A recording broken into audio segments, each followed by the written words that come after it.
जय माँ इंद्राक्षी, जय अम्बे। इंद्राक्षी धाम में दर्शकों आप सभी का हम हार्दिक स्वागत करते हैं। आज के दिन जिन जातकों का जन्म दिवस है, मैरिज एनिवर्सरी है, उन सभी को हमारी तरफ से बहुत बहुत शुभकामनाएं। आज हम बात करने वाले हैं, कई बार ऐसा होता है कि जो हम प्रतिदिन का दैनिक पूजन करते हैं उसमें भी मन नहीं लगता है, और या कई बार जो हम पूजन कर रहे होते हैं हमें बिल्कुल भी लाभ नहीं मिल रहा होता है, तो और हमारा मन टूटने लगता है और हम पूजा से कहीं ना कहीं विमुख से हो जाते हैं।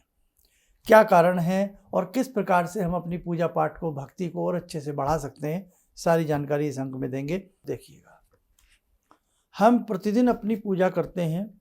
कई बार बहुत मन लगता है पूजा में, कई बार पूजा में कतई भी मन नहीं लगता है, बस लगता है कि कर ली है लेकिन आनंद नहीं आया, लकीर की फ़कीर वाली बात हो जाती है। और कई बार हम जो पूजा में मन लगाते हैं तो जीवन में कई बार इस प्रकार से आपको महसूस होगा कि कहीं ना कहीं उल्टी गिनती गिनी जा रही है, कहीं ना कहीं हम बैक गियर लग रहा है जीवन में, कहीं ना कहीं हमारी समस्याएं हमें बढ़ती सी नज़र आ रही हैं। ऐसा होता है कुछ लोगों के साथ। एक तो पहले ही पूजा पाठ में मन नहीं लग पा रहा है, मन में अरुचि सी आ रही है, और ऊपर से जब कुछ ऐसे नुकसान या कुछ हादसे या ऐसी चीज़ें होने लगती हैं तो मन में और ज़्यादा कहीं ना कहीं, भले यह विश्वास ना हो लेकिन मन में पूजा के प्रति वो बात नहीं रहती है, मन में पूजा के प्रति वो लगाव नहीं रहता। तो यहाँ कारण क्या है, गलती किसकी है? देखो, कारण है हमारे प्रारब्ध के ग्रह, कारण है हमारा प्रारब्ध, कारण है हमारा प्रारब्ध का कर्म, और कारण है हमारा आज का कर्म, और कारण है हमारा भक्ति में भाव में ना ला पाना। जिंदगी में ध्यान रखना, ऐसा बेटा कदापि नहीं होता कि हम भगवान की पूजा करें और भगवान इतने फ्री हैं कि वो केवल हमारा नुकसान करें। कई बार मन कर रहा उठता है कि मैं जितनी भक्ति कर रहा हूँ, कर रही हूँ, उतना मेरे साथ विपरीत परिस्थितियाँ हो रही हैं, उतना ही मुझे कुछ दंड मिल रहा है, उतना ही मेरे साथ कुछ अच्छा नहीं हो रहा है। तो बेटे ध्यान रखना, प्रभु ऐसे नहीं है। भगवान के प्रति कभी ऐसा मत सोचना कि भगवान ऐसा कर रहे हैं। आपने कोई भगवान के प्रति संकल्प लिया था, आप पूरा नहीं कर पाए तो भगवान आपको उसकी सज़ा दे रहे हैं, दंड दे रहे हैं। आपने कोई जागरण बोला था, कहीं दर्शन करने के लिए बोला था या प्रसाद की बात बोली थी और आप ऐसा नहीं कर पाए हैं तो भगवान आपको दंड दे रहे हैं। ना ना ना ना ना। क्या आप लगता है कि भगवान लोभी हैं? क्या आपको लगता है भगवान लालची हैं? क्या आपको लगता है एक चुनरी, एक नारियल प्रसाद न चढ़ाने के कारण हमारे बच्चे बीमार हो रहे हैं, हम बीमार हो रहे हैं, हम परेशान हो रहे हैं, पैसे का नुकसान हो रहा है, जॉब नहीं लग रही, व्यापार ठप? ऐसा कदापि नहीं हो सकता। जो माँ हैं, जो पिता हैं, हमारी बात को समझें। हमारी संतान हमें कुछ भी कमा करके ना दे, लेकिन हम अपने बच्चों को कभी अभिशाप नहीं दे सकते। कभी उनके वे जीवन में तंग रहें, वो जीवन में परेशान रहें, ऐसा स्वप्न में भी भूल कर भी हम नहीं सोच सकते। तो वो तो जगत के पिता हैं, जगत की माँ है, जगत जननी है। वो मात्र एक थोड़ा बहुत प्रसाद न चढ़ाने के कारण वो कैसे हमें सज़ा दे सकती हैं? ये इंसानों की भूल होती है, और उससे बड़ी भूल वो करते हैं। कई बार हम किसी को अपनी परिस्थितियां बताते हैं, कुंडली दिखाते हैं, कुछ करते हैं, वहाँ से हमें कई बार ऐसा आंसर मिलता है कि आपको कालिका तंग कर रही है, आपको भगवान तंग कर रहे हैं, आपको भगवती तंग कर रही है। तो समझ लेना वो बताने वाला भी अज्ञानी है, और सुनकर के पूजा पाठ को छोड़ने वाले तो महाअज्ञानी हैं। परिस्थिति कितनी भी विपरीत हो जाए, समझ लेना आपकी परीक्षाएं चल रही हैं, इन परीक्षाओं में उत्तीर्ण होना है, इन परीक्षाओं में अनुत्तीर्ण नहीं होना है, इन परीक्षाओं में सफल होना है। जब फौज की ट्रेनिंग की जाती है तो इतनी हार्ड कई बार उसमें चीज़ों से बच्चों को गुजरना पड़ता है। हार्ड भी नहीं कह सकते, मतलब वो प्रक्रिया है, और कई बार कुछ बच्चे बीच में ही उस प्रक्रिया को छोड़ देते हैं। जब कक्षा 10th के एग्ज़ाम होते हैं ना, या 12th के एग्ज़ाम होते हैं, तो उसमें मेहनत करके पास होना पड़ता है, और कुछ बच्चे बीच में ही कलम को छोड़ देते हैं। एग्ज़ाम क्वेश्चन उनके सामने आया नहीं, घबरा जाते हैं, आधा अधूरा सा लिख करके वापस हो जाते हैं, निश्चित है वो फेल हो जाते हैं। ऐसे ही बेटे ये जीवन की परीक्षाएं होती हैं। जैसे जैसे आपकी पूजा बढ़ेगी तो कई बार विषम परिस्थितियां भी बढ़ने लगती हैं। आपको घबराना नहीं है, आपको हिम्मत नहीं हारना है। आप विषम परिस्थितियों में भी मुस्कुराना सीखें। हाँ, कि भाई कागज़ के फूलों में महक लेना सीखें, विषम परिस्थितियों में मुस्कुराना सीखें। तो जिन्हें विषम परिस्थितियों में भी मुस्कुराना आ जाता है ना, संतोष आ जाता है, एक न एक दिन उन्हें परम आनंद की प्राप्ति होती है, परम संतोष की प्राप्ति होती है। तो आपका दैनिक पूजन में मन न लगने का कारण होता है आपके कार्य बिगड़ना, आपके अंदर सुस्ती आना, आलस्य आना, आपकी परिस्थितियां विषम हो जाना और ख़तरनाक हो जाना, इसलिए पूजा से मन हट जाता है। लेकिन ऐसा मत करना।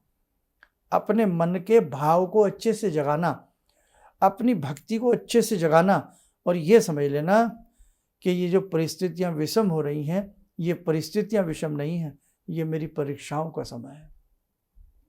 मेरी परीक्षाएं हो रही हैं और मुझे इस अभाव में, इस तंगी में, इन मजबूरियों में, इन हालातों में मुझे परीक्षा देनी है। मैं भगवान को पास होकर के दिखाऊंगा। कितने भी मेरे ऊपर समस्याओं के पहाड़ क्यों न टूट पड़े, लेकिन मैं भक्ति को नहीं छोड़ूंगा। मीरा जी को कितना आपने देखा है, किसी ने कुछ कहा, किसी ने कुछ कहा, लेकिन वो मीरा अपनी भक्ति पे अड़िग रही। पायो जी मैं तो राम रतन धन पायो, अपनी भक्ति पे अड़िग रही और एक दिन वो हुआ भगवान श्री कृष्ण में ही वो विलीन हो गई। तो बेटे भक्ति इतनी आसान नहीं है जितनी आजकल हम सोच लेते हैं। आज मानव कितना परेशान है, कितना विषम परिस्थितियों में जी रहा है, कितनी कुंठाओं में जी रहा है, निराशाओं में उसका जीवन से चल रहा है, अकेलापन आ गया है, एकाकीपन आ गया है, कोई साथ देने को तैयार नहीं। कोई हो ना हो, लेकिन परमात्मा हम सबका ख्याल रखते हैं, परमात्मा हम सबका साथ देते हैं। इसलिए ध्यान रखना, उस जगत जननी को मन से ध्याना, प्रेम से ध्याना। ऐसा नहीं है माँ का हृदय न पिघले, माँ का हृदय मेल्ट होता है, माँ का हृदय पिघलता है। माँ बहुत भावुक होती है, माँ बच्चों के प्रति बहुत संवेदनशील होती है। माँ का दामन, माँ का आंचल सदैव अपने बच्चों के लिए रहता है। माँ की गोदी सदैव दुलार के लिए लालायित रहती है। इसलिए हमें भी उस भाव से पूजा करनी आनी चाहिए। कई बार पूजा में हमारे भाव नहीं आते, हम बस घंटी बजा ली, आरती कर ली, चालीसाएं पढ़ ली और बस भाव आए नहीं, बस कर लिया हमने, तो फिर वो भक्ति किस काम की। इसलिए गलती कई बार हमारी भी होती है कि दैनिक पूजा में हम अपने भाव नहीं जगा पाते। भाव से ही भगवान प्रकट होते हैं। इसलिए ध्यान रखना, भाव में भक्ति है, भाव में भगवान है। आपके भोग प्रसाद से भगवान इतना प्रसन्न नहीं होते। ध्यान रखना, कभी आप सोचें मैं पंचामृत नहीं चढ़ा पाया, मैं चरणामृत नहीं चढ़ा पाया, मैं तुलसी दल नहीं चढ़ा पाया, मैं फल नहीं चढ़ा पाई, या ऐसा नहीं कर पाया, तो बेटे ये तो सब बाद की बातें हैं। भक्ति को तो फिर कितना ही आप आनंदित कर लो, हो जाएगी, लेकिन आपके भाव अच्छे नहीं होंगे और आपका भोग अच्छा होगा तो भगवान पहले भोग ग्रहण नहीं करते, भगवान पहले भाव ग्रहण करते हैं। भगवान पहले भाव देखते हैं। भगवान भाव के भूखे होते हैं, भोग के भूखे नहीं होते हैं। समझे आप? इसलिए ध्यान रखना, एक माँ को बच्चे कुछ दें ना दें, लेकिन माँ का इज्जत करें, माँ का सम्मान करें, माँ को प्रेम दें। माँ तो उन प्रेम की बातों में ही आकर के अपने जीवन को काट देती है। माँ को प्रेम चाहिए, माँ को आदर चाहिए, माँ को बच्चों का मान सम्मान चाहिए। बाकी माँ को बच्चों के पैसे, बच्चों की किसी चीज़ से मतलब नहीं होता, बस। ठीक है? तो ऐसे ही हमें वो भक्ति भी कई बार हम नहीं कर पाते हैं। इसलिए आज से जिनके साथ ऐसा होता हो वो अपनी भक्ति को अच्छे से करें। ध्यान से देखें कि पूजा करते समय आपका ध्यान किधर रहता है। ध्यान से समझें कि आपका आसन किस प्रकार का है, आपकी माला किस प्रकार की है। आप मंत्र पढ़ते समय जल्दबाजी तो नहीं कर रहे, आप मंत्र गलत तो नहीं पढ़ रहे। ये सारी बातें आप अपने मन से ही किसी किताब में से उठा करके कोई स्तोत्र कवच तो नहीं पढ़ रहे। तो ये सब चीज़ें होती है। इसीलिए गुरु दीक्षा बड़ी आवश्यक होती है कि जब एक गाइड मिल जाता है, उसके निर्देशन में हम आगे बढ़ते हैं तो जीवन सुंदर और शानदार बन जाता है। इसलिए आपको लगता है कि साहब मैं तो भक्ति में भाव भी बहुत डाल रहा हूँ, फिर भी कमी है, तो आप गुरु दीक्षा लीजिए। कहीं से भी जहाँ आपका मन लगता है आप गुरु दीक्षा लें और गुरु दीक्षा लेकर के जो गुरु अपने मंत्र बतावें उन मंत्रों में प्राण डाल दें, उन मंत्रों में चेतना डालने का प्रयास करें, उन मंत्रों को जागृत करने का प्रयास करें, भरसक भाव के साथ उन मंत्रों को भजें और जपें। समझे आप? एकलव्य को मना कर दिया था कि गुरु द्रोणाचार्य ने कि हम आपको धनुर्विद्या नहीं सिखाएंगे, लेकिन मिट्टी की मूर्ति एकलव्य ने बनाई और उस मिट्टी की मूर्ति में ही भाव डाल दिए और ऐसे भाव डाले कि मानो मेरे गुरु हैं, मुझे देख रहे हैं, मैं इनके निर्देशन में सीख रहा हूँ। तो साहब कितनी शानदार धनुर्विद्या आ गई। जिन्हें गुरु द्रोण सिखा रहे हैं उन्हें भी पीछे हटा दिया उन्होंने। किससे? किस बात पर? अडिगता के साथ, एक अच्छे भाव पैदा करके, गुरु के प्रति संपूर्ण समर्पण करके उन्होंने अपनी धनुर्विद्या को बहुत बढ़िया बना लिया। तो कहने का भाव, बेटे आप भी बहुत अच्छा कर सकते हो, आप हिम्मत ना हारो, आप हिम्मत ना हारो। हिम्मत हार जाते हो कई बार आप, तब ऐसा होता। इसलिए आपकी जो भक्ति है ना वो सही चल रही है।